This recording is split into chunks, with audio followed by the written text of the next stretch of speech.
NEET के नाम पर ठगी। जी हां, मध्य प्रदेश की राजधानी भोपाल में नीट परीक्षा क्लियर कर चुके छात्रों को एमबीबीएस में एडमिशन दिलाने के नाम पर ठगी का एक बड़ा मामला सामने आया है। आरोप है कि आरोपी काउंसलिंग और बेहतर कॉलेज में दाखिले का लालच देकर छात्रों और उनके परिजनों से 2 गुना फीस वसूलते थे और कॉलेज की वास्तविक फीस जहां 3 लाख थी, वहीं छात्रों से 6 लाख रुपए वसूले गए थे। और इसके साथ ही आपको बता दें कि आकृति इको सिटी में एमबीबीएस वाला के नाम से उसका ऑफिस बताया जा रहा है और पीड़ित ने कलेक्टर और पुलिस कमिश्नर से इस पूरे मामले की शिकायत की है और फीस वापसी की अब मांग की जा रही है। आपको बता दें कि मध्य प्रदेश में एक ओर जहां सरकार शिक्षा को बेहतर बनाने के कार्य में लगातार जुटी हुई है, वहीं दूसरी ओर इस तरीके से लगातार शिक्षा के नाम पर ठगी के मामले सामने आ रहे हैं। बता दें कि राजधानी भोपाल में एक बार फिर से नीट के नाम पर अच्छे कॉलेज दिलाने के नाम पर छात्रों से ठगी का मामला सामने आया है। हालांकि अब सभी छात्र छात्राओं और पीड़ित परिजनों ने इस पूरे मामले की शिकायत कलेक्टर और कमिश्नर से की है और शिकायत कर रकम वापसी की मांग की जा रही है।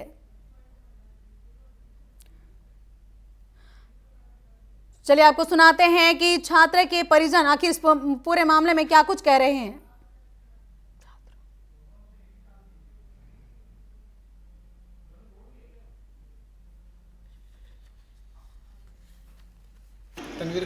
तनवीर खटीक, आपने कितने रुपए दिए थे यहाँ पे? 2,10,000 दिए थे। कौन सा ये एमबीबीएस वाला करके? जी, एमबीबीएस वाला। एमबीबीएस वाला, ये क्या इंस्टीट्यूट है? मतलब वो एक काउंसलर एडमिशन करवाते हैं। अच्छा, एडमिशन कराने वाले काउंसलर। तो 2,10,000 रुपये आपने दिया, तो उसका पैसा कितना लगता है और कितना वापस किया और कितना लेना है उनसे? मेरा उनसे अभी 1 लाख रुपए लेना है। कितने रुपए दे चुके आप? मैं 6 लाख कैश दिया था। 6 लाख कैश दिया? अच्छा, उस 3 इन्होंने कॉलेज में भर दिया है 3 लाख उन्होंने कॉलेज में भर दिया और 3 बचा हुआ है। हाँ। तो 3 की ना ये रसीद दे। कितने बार आ चुके आप?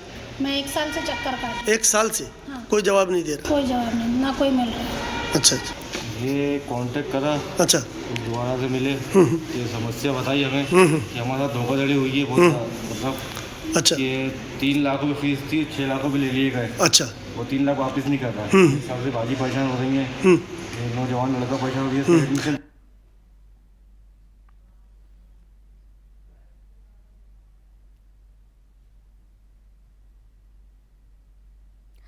और यह था छात्र और उनके परिजन, जिनका कहना है कि करीब 1 साल से वो लगातार उनके ऑफिस के चक्कर लगा रहे हैं, बावजूद इसके अभी तक रकम वापसी नहीं की गई है। बताया जा रहा है कि परिजन अभी तक 3 लाख रुपए दे चुके हैं और 3 लाख रुपए बाकी है। इसकी रसीद मांगने पर वो लगातार इनको भटका रहा है और रसीद देने से मना भी कर रहा है।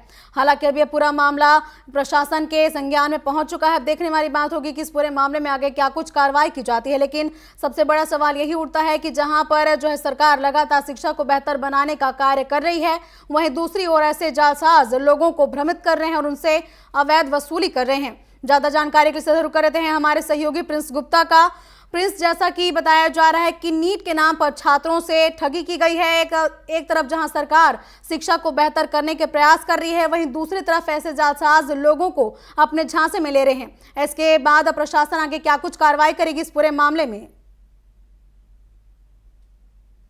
जी कमलेश्वरी, निश्चित ही राजधानी भोपाल में ठगी का जो मामला आया है, नीट के स्टूडेंट के साथ जो ठगी हुई है वो मामला सामने आया है। राजधानी के आकृति इको सिटी जो क्षेत्र है वहां का ये मामला है। वहां पर एक संस्थान है एमबीबीएस वाला और उसने इन छात्रों के साथ ठगी की है। खास तौर से मैं बताऊं तो ठगी करने का इनका जो तरीका था कि नीट क्वालिफाइड जितने भी ये स्टूडेंट थे उनके जो भी नंबर से मोबाइल नंबर से ये ऑनलाइन निकाल लेते थे और फिर कॉल लगाकर ये बात करते थे कि हम आपको बेहतर कॉलेज दिलाएंगे, अच्छी काउंसलिंग करा देंगे, आप हमारे जरिए एडमिशन लीजिए कॉलेजों में।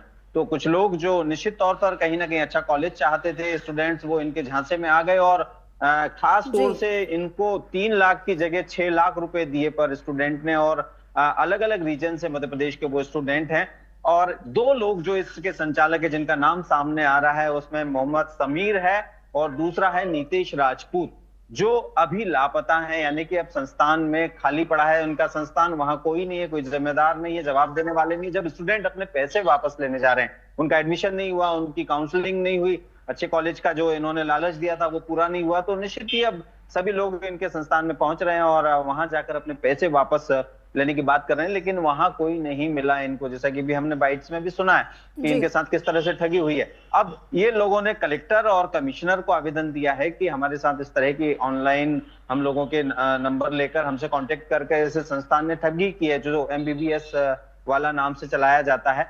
तो वहां कहीं ना कहीं प्रशासन और पुलिस ने इनको एक आश्वासन दिया है कि निश्चित तौर पर इस मामले में बड़ी कार्रवाई की जाएगी और जो अपराधी हैं या जो इस तरह का काम करने वाले लोग हैं उन पर नकेल कसी जाएगी। अब यहाँ मैं आपको एक बात बता दूं कि जी। सरकार निश्चित तौर पर तमाम तरह से शिक्षा नीति के साथ तमाम चीजों में पारदर्शिता की बात करती है और किसी भी तरह से कोई अव्यवस्था ना हो उसकी बात लगातार मध्य प्रदेश में होती रही। लेकिन राजधानी भोपाल में ही जब इस तरह का ऑनलाइन के जरिए फ्रॉड का मामला आता है, ऑनलाइन नंबर्स निकाले जाते हैं, फिर उन बच्चों को फोन किया जाता है और बरगलाया जाता है और बेहतर कॉलेज का प्रलोभन दिया जाता है, तो आखिर क्यों इस तरह की चीजें होती है? क्यों पारदर्शिता नहीं? जब ऑनलाइन भी कोई चीज होती है, ऑनलाइन मान लीजिए इनको सेलेक्ट कर लिया गया है और उसके बाद फिर बिल्कुल। इनके नंबर लीक क्यों हो गए?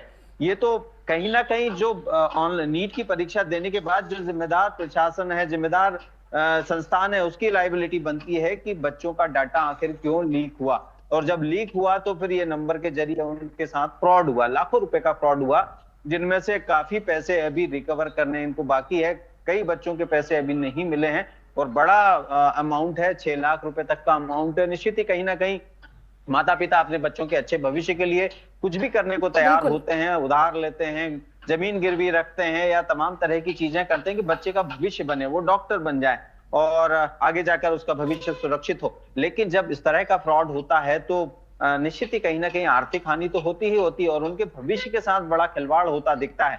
और इस पर कहीं ना कहीं जो पारदर्शिता की बात आती है प्रशासन की ओर से, सरकार की ओर से, कि कहीं इस तरह के मामले ना आए, उन पर नकेल कसी जाए, बिल्कुल सिक्योर और सेफ इस तरह के जो प्रतियोगी परीक्षाएं हैं उसमें बच्चे रहें। तो कई बार हम देखते हैं कि इस तरह के मामले जो राजधानी समेत प्रदेश में कई तरह से आते हैं और इसमें प्रदेश के ही स्टूडेंट्स नहीं शामिल हैं।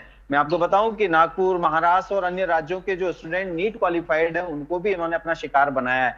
और फिलहाल स्थिति यह है कि इन सब बच्चों के पैसे लेकर ये नदारद हैं। यानी कि अब ये बात आती है कि आखिर इन बच्चों के भविष्य के साथ तो खिलवाड़ हुआ ही हुआ है, उसके जी। साथ इनका जो आर्थिक नुकसान हो रहा है उसकी भरपाई कौन करेगा? तो आने वाले समय में प्रशासन, पुलिस कितनी नकेल कसती है ये तो समय ही बताएगा। लेकिन फिलहाल इनके सामने बड़ा सवाल खड़ा होता है कि ये कहाँ जाए, क्या करें और अपने पैसे किस तरह से ले। चूंकि जब काउंसलिंग होगी इनकी जो व्यवस्थागत रूप से, उसमें जब जाएंगे तो कैसा कॉलेज मिलेगा, किस तरह से काउंसलिंग होगी, काउंसलिंग में क्वालिफाई होंगे नहीं बिल्कुल। होंगे, कैसा क्या कॉलेज मिलेगा, ये तमाम सवाल खड़े होते हैं। और जो आर्थिक नुकसान है वो तो एक तरफा इन्होंने किसी लालच में आकर कर ही लिया है अपना। तो अब ये सवाल है कि ये प्रशासन और पुलिस जल्दी से जल्दी इस मामले का खुलासा करे, अपराधियों को पकड़े और इन बच्चों के जितने भी पैसे उन्होंने लिए हैं उनको रिकवर करते हुए इनको लौटाए। जी जैसा कि अब पुलिस तो आगे कार्रवाई करेगी ही प्रिंस, लेकिन अब ऐसे में बच्चे के भविष्य का आगे क्या होगा और कैसे वो आगे अपनी पढ़ाई सुचारू कर पाएंगे?